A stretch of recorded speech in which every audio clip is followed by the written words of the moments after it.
O sol escaldante de um fim de semana carioca banhava o campinho de terra batida no coração da favela da Rocinha, onde o pó subia em nuvens douradas a cada chute na bola. Era um cenário simples, quase primitivo, mas carregado de vida, paixão e sonhos que só o futebol brasileiro pode despertar.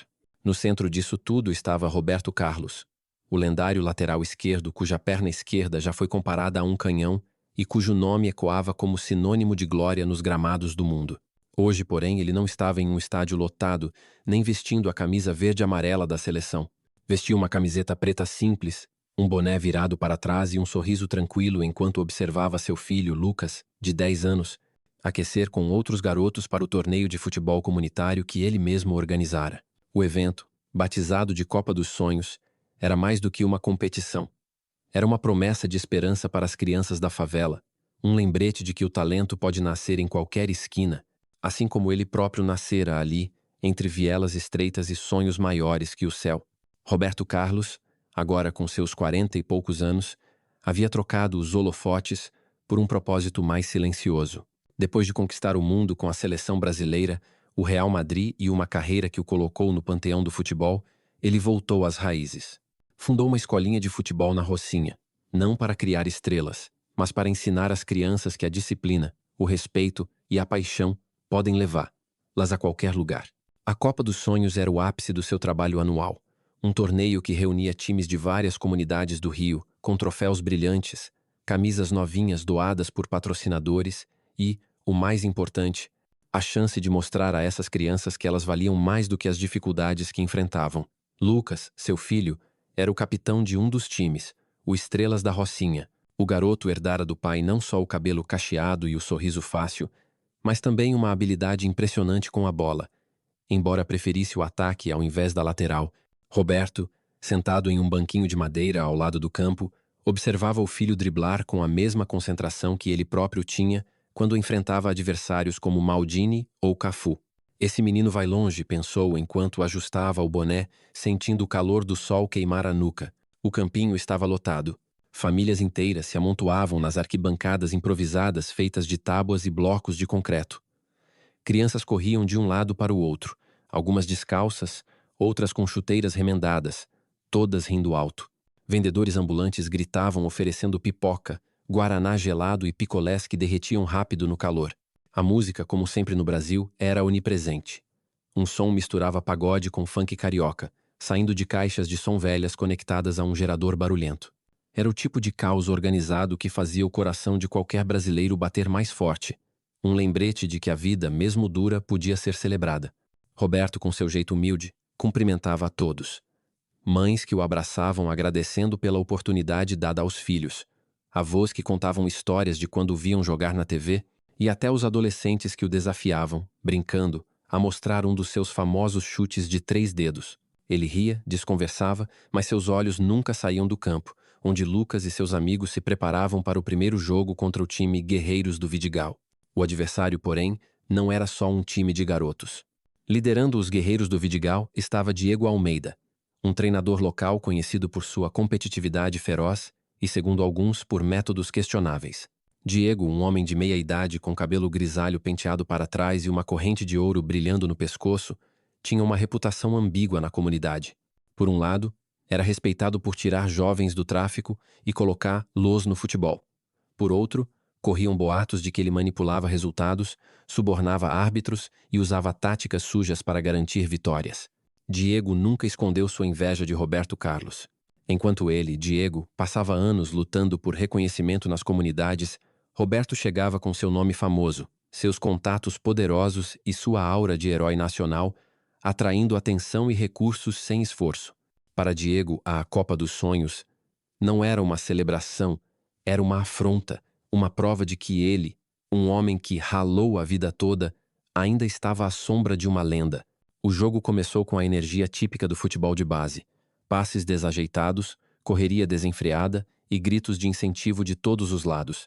Lucas, com a braçadeira de capitão, comandava o time com uma maturidade que impressionava para sua idade. Ele driblava com confiança, distribuía passes precisos e, em poucos minutos, quase marcou com um chute forte que passou raspando a trave. Roberto, de pé agora, aplaudia discretamente, orgulhoso, mas sem querer chamar atenção. Do outro lado do campo, Diego gritava ordens aos seus jogadores, gesticulando como um general em batalha. Fecha ele, fecha o moleque. Ele berrava, apontando para Lucas. Era evidente que Diego via no filho de Roberto o maior obstáculo para sua vitória, e sua estratégia parecia focada em neutralizá-lo, nem que fosse à força. Aos 15 minutos do primeiro tempo, o clima começou a esquentar. Um zagueiro do Vidigal, um garoto forte chamado Bruno, deu um carrinho violento em Lucas, que caiu rolando na terra. O apito do árbitro, um homem magro chamado Jair, permaneceu mudo. A torcida da Rocinha explodiu em protestos, enquanto Lucas se levantava, limpando a terra do joelho sem reclamar.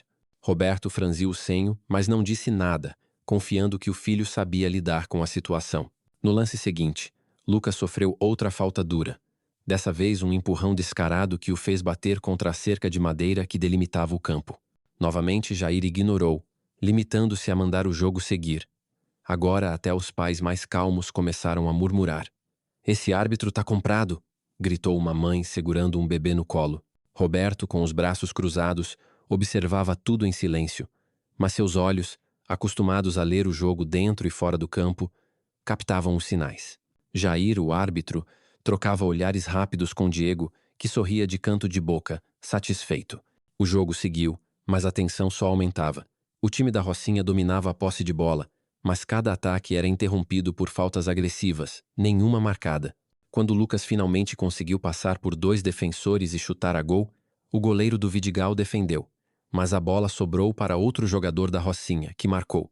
A torcida explodiu em alegria, mas Jair, com uma calma irritante, levantou a bandeira de impedimento. O gol foi anulado. Não havia bandeirinha, não havia replay, apenas a palavra de Jair contra a verdade óbvia de que o jogador estava em posição legal. Agora até os jogadores mirins da Rocinha, normalmente tão cheios de energia, começaram a desanimar, sentindo a injustiça pesar. Lucas, porém, olhou para o pai na lateral do campo, e Roberto fez um gesto simples. Levantou o queixo, como quem diz, mantenha a calma, continua jogando. O garoto assentiu, determinado, e voltou a liderar o time. Nos bastidores, porém, algo mais sinistro estava em curso. Diego não estava apenas contando com um árbitro tendencioso. Ele havia espalhado, dias antes, rumores entre os pais das outras comunidades, sugerindo que Roberto Carlos estava manipulando o torneio para favorecer o time do filho. Ele é uma lenda, né? Mas isso não dá direito de roubar o sonho dos nossos filhos, dizia Diego em conversas sussurradas nos bares da favela. Alguns pais, movidos por inveja ou desconfiança, começaram a acreditar. Durante o intervalo, enquanto os garotos tomavam água e comiam laranjas cortadas, um grupo de pais do Vidigal se aproximou de Roberto, liderado por uma mulher chamada Sônia, conhecida por seu temperamento explosivo. Seu Roberto, com todo respeito, o senhor acha justo esse torneio ser tão conveniente para o seu time? Ela perguntou, o tom carregado de acusação. Roberto, que estava ajudando a distribuir garrafas d'água, parou e olhou para ela, mantendo a calma que o tornara famoso não só pelos chutes, mas pela compostura em momentos de pressão. Sônia, o que está te incomodando? Me explica que eu te respondo com o coração aberto, disse ele, com um sotaque carioca que suavizava as palavras. Sônia cruzou os braços, incentivada pelos outros pais que a cercavam. Tá na cara que o time do seu filho tá sendo protegido. Todo mundo sabe que o senhor é amigo de gente importante. É fácil pro senhor chegar aqui, jogar o nome em cima e fazer o que quer. Mas, e os nossos filhos? Eles não têm esse privilégio. O murmúrio de apoio entre os outros pais cresceu, e Diego, observando de longe, mal conseguia esconder o sorriso. Para ele, era o plano perfeito. Desestabilizar Roberto, manchar sua reputação e garantir que o torneio fosse visto como uma farsa. Roberto ouviu tudo sem interromper, mas seus olhos, agora, não estavam mais no campo. Eles estavam em Sônia, nos pais, em Diego e, por fim, em Lucas, que, do outro lado do campo, percebia a confusão e começava a parecer preocupado. Eu entendo a frustração de vocês, disse Roberto, a voz firme, mas sem agressividade. Mas esse torneio é para as crianças, não para mim. Eu não controlo o árbitro, não escolho os times, e meu filho tá aí jogando como qualquer outro. Se acham que tem algo errado, me digam o que querem que eu faça para consertar. A resposta de Roberto, tão direta e humilde, pegou Sônia desprevenida. Ela esperava arrogância, talvez uma explosão de ego de uma estrela do futebol, mas encontrou um homem que parecia genuinamente preocupado com a justiça do evento. Antes que ela pudesse responder, Diego se aproximou, sentindo que era sua chance de jogar lenha na fogueira. Roberto, sem ofensas, mas o senhor sabe que sua presença aqui muda tudo. As pessoas te tratam diferente. O árbitro, por exemplo, parece bem à vontade com o seu time. Não está na hora de deixar o jogo ser mais democrático? A palavra democrático saiu com um tom sarcástico, e Diego olhou para os pais buscando apoio. Alguns assentiram, outros murmuraram, e a tensão no ar ficou palpável. Lucas, agora ao lado do pai, segurava a bola com força, os olhos arregalados, sentindo o peso do momento. Roberto colocou a mão no ombro do filho, um gesto que dizia, fique tranquilo, e então olhou para Diego. Você está insinuando que eu estou comprando o jogo, Diego? É isso? Porque se for, eu quero que você diga na frente de todo mundo com provas. O desafio de Roberto foi como uma bola chutada com precisão, direto no peito de Diego. O treinador hesitou, percebendo que talvez tivesse ido longe demais. Eu não disse isso, Roberto. Só tô falando que as coisas não parecem justas. O árbitro, por exemplo, ele apontou para Jair, que convenientemente estava de costas, fingindo ajustar a rede do gol.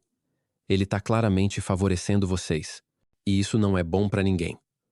A multidão agora estava dividida.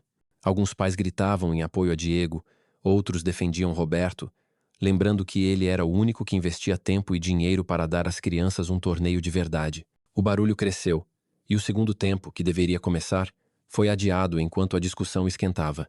Lucas, com a bola ainda nas mãos, olhou para o pai, como se pedisse uma solução. Roberto, no entanto, sabia que gritar ou confrontar Diego diretamente só pioraria as coisas.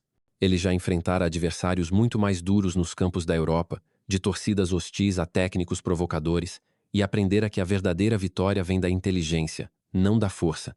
Enquanto a confusão crescia, Roberto tirou o celular do bolso. Um movimento tão discreto que ninguém notou. Ele abriu o WhatsApp e enviou uma mensagem curta para um velho amigo, Marcelo Vieira, presidente da Federação de Futebol Comunitário do Rio de Janeiro. Marcelo e Roberto haviam jogado juntos nas categorias de base, muito antes de Roberto se tornar uma lenda, e a amizade deles resistira ao tempo. Marcelo, tô com um problema na Copa dos Sonhos. Árbitro tendencioso, treinador armando contra mim. Pode mandar alguém da federação dar uma olhada? Não quero briga, só justiça. A mensagem foi enviada e Roberto guardou o celular, voltando sua atenção para Diego. Tá bem, Diego. Você quer justiça? Então vamos resolver isso agora. Eu proponho que a gente chame um árbitro neutro para a segunda parte do jogo. Alguém que ninguém aqui conheça. O que acha? A proposta era tão razoável que Diego ficou sem saída.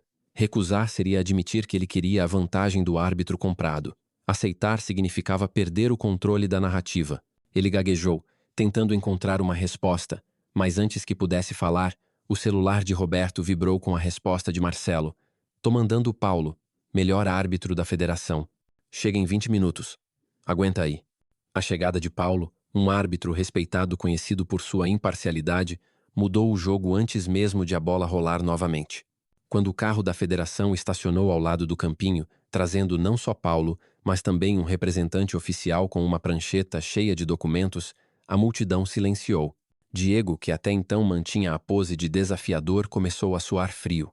Ele sabia que a presença da federação significava que o torneio agora estava sob escrutínio oficial e qualquer irregularidade, especialmente as dele, seria investigada.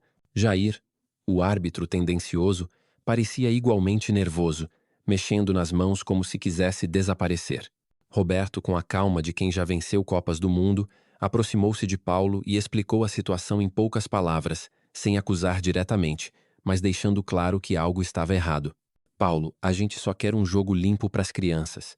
Se tiver algum problema, você resolve, confio em você. Paulo assentiu, já acostumado a lidar com conflitos em torneios comunitários, e anunciou que assumiria o apito a partir daquele momento. Além disso, ele trouxe uma notícia inesperada. A federação, ao saber do envolvimento de Roberto Carlos, decidiu enviar um observador para todos os jogos restantes da Copa dos Sonhos, garantindo que o torneio seria um exemplo de transparência. A torcida, que minutos antes estava dividida, agora aplaude a decisão. Sônia, a mãe que liderara o protesto, aproximou-se de Roberto, visivelmente envergonhada. Seu Roberto, me desculpa. Eu só estava preocupada com meu filho. Não sabia que o Diego estava armando isso. Roberto sorriu, sem rancor. Tá tudo certo, Sônia.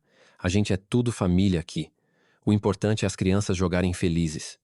Lucas, que assistira a tudo, correu para o pai, orgulhoso. Pai, você é tipo um super-herói sem capa. Roberto riu, bagunçando o cabelo do filho. Nada disso, moleque. Só tô tentando fazer o certo. Enquanto o jogo se preparava para recomeçar com o Paulo no apito e a torcida mais unida, Diego ficou isolado, percebendo que seu plano desmoronara.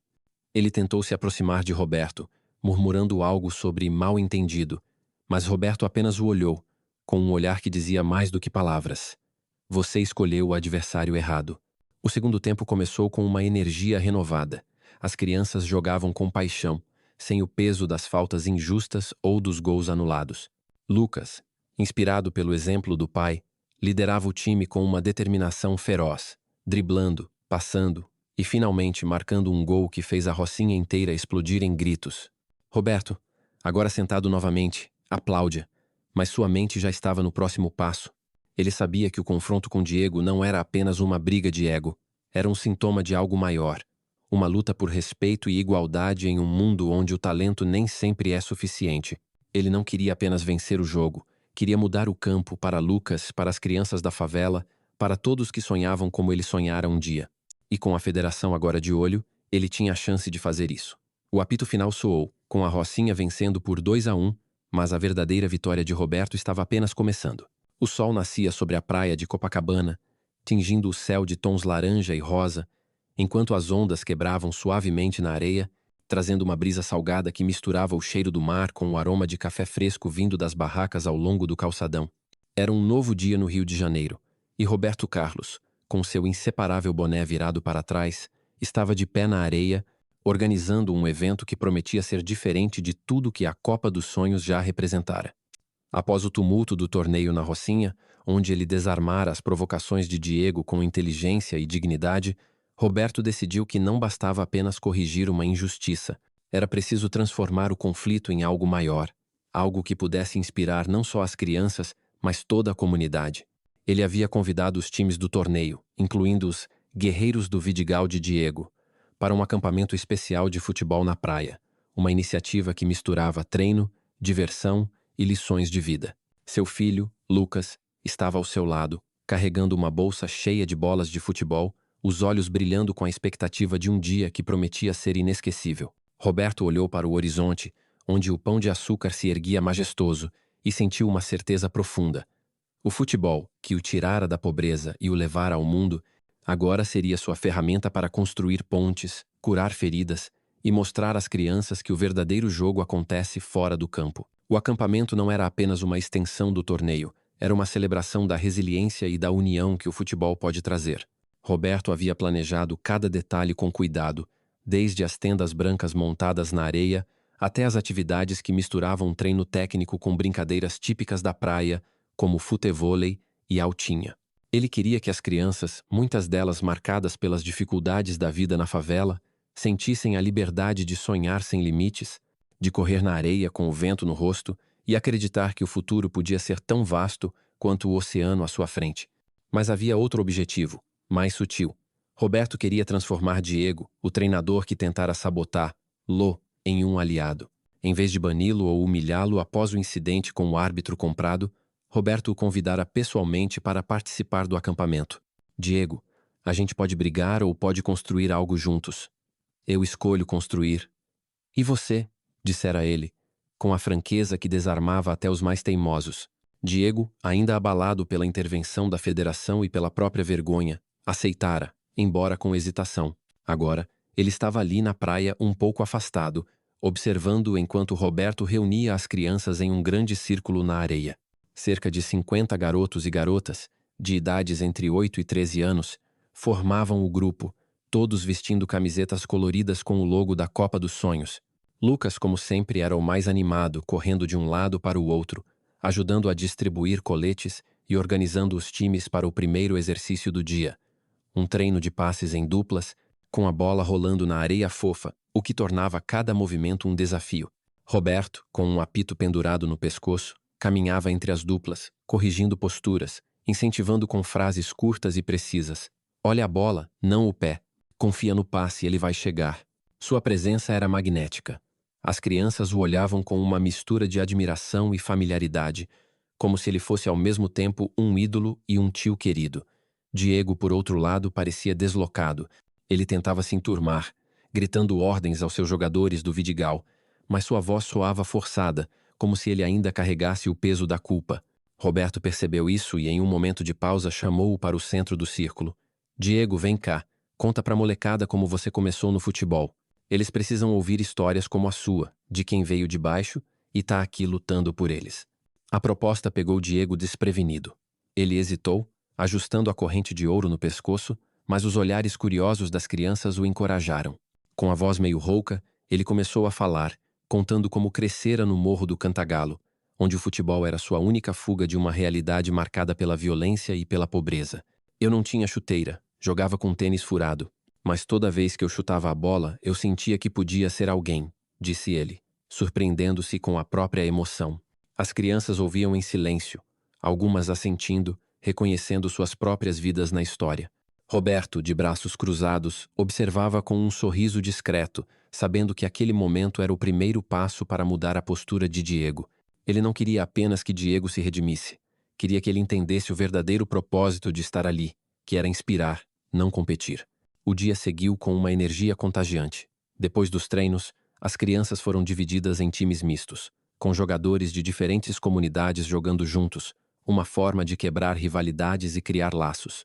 Lucas, agora em um time com garotos do Vidigal, liderava com seu jeito carismático, rindo alto quando alguém caía na areia e ajudando a levantar.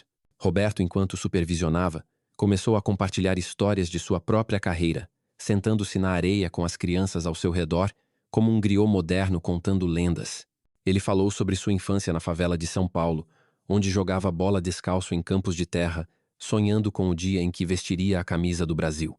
Eu não era o mais rápido nem o mais forte, mas eu acreditava, e trabalhei duro. Cada chute que eu dava, eu imaginava que era para sair da pobreza, para dar uma vida melhor para minha família. As crianças, muitas delas enfrentando as mesmas dificuldades, ouviam fascinadas, algumas com lágrimas nos olhos.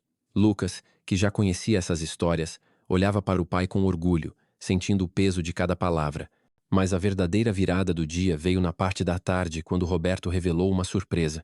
Ele havia convidado um velho amigo, Ricardo Santos, um empresário carioca que se tornara um dos maiores patrocinadores de projetos sociais no Brasil.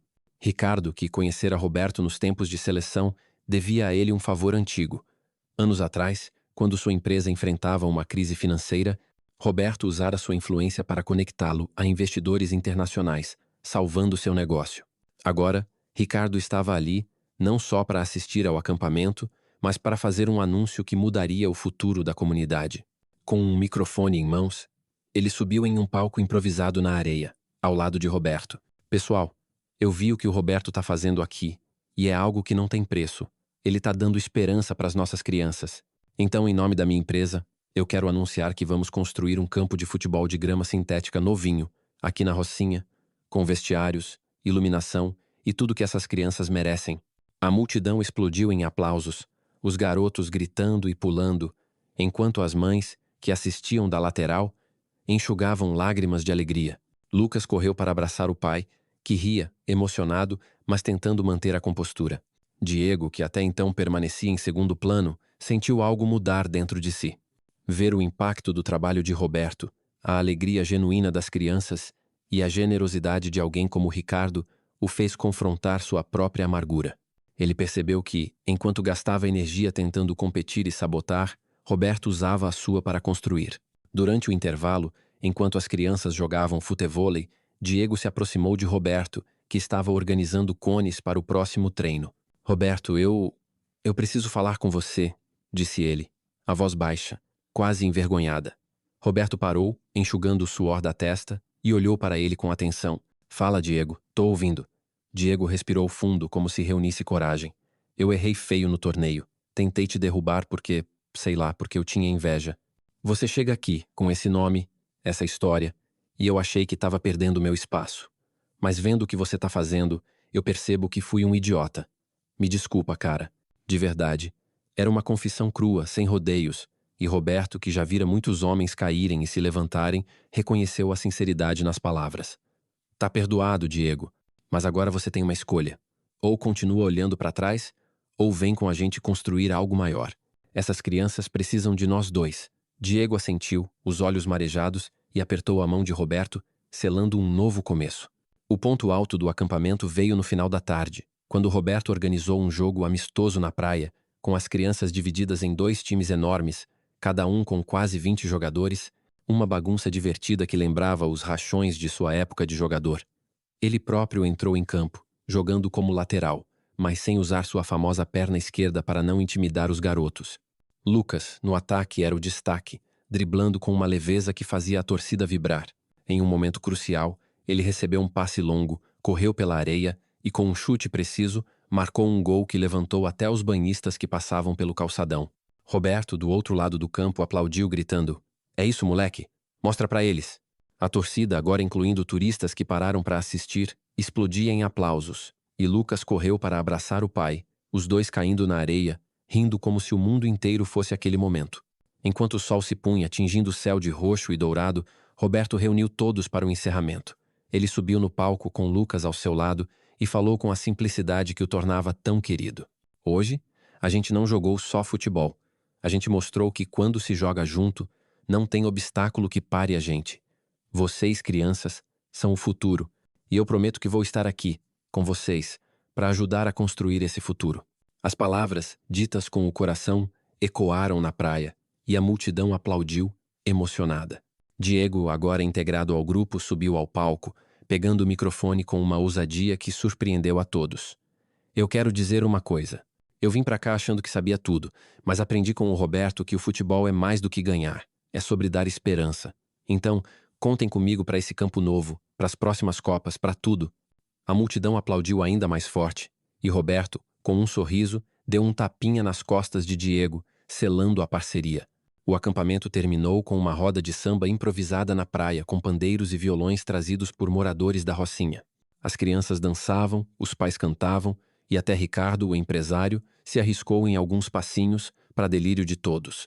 Roberto, sentado na areia com Lucas, olhava para o mar, sentindo uma paz que nem as glórias da Champions League haviam lhe dado. Ele não mudara apenas o dia de algumas crianças. Ele plantara uma semente que poderia transformar gerações. Lucas, com a cabeça encostada no ombro do pai, murmurou: "Pai, hoje foi o melhor dia da minha vida." Roberto riu, bagunçando o cabelo do filho. "Então se prepara, porque ainda tem muito mais por vir." Naquela noite, enquanto as luzes de Copacabana brilhavam ao fundo, Roberto refletiu sobre sua jornada. Ele não precisava mais de estádios lotados ou troféus dourados. Sua maior vitória era ver o brilho nos olhos de Lucas, a confiança nas crianças, a mudança em Diego, o futebol que o levara ao topo, agora o trazia de volta às raízes, onde ele podia fazer a diferença de verdade. E com um novo campo a caminho, ele sabia que isso era só o começo de uma nova Copa dos Sonhos. Uma que não se jogava só com os pés, mas com o coração.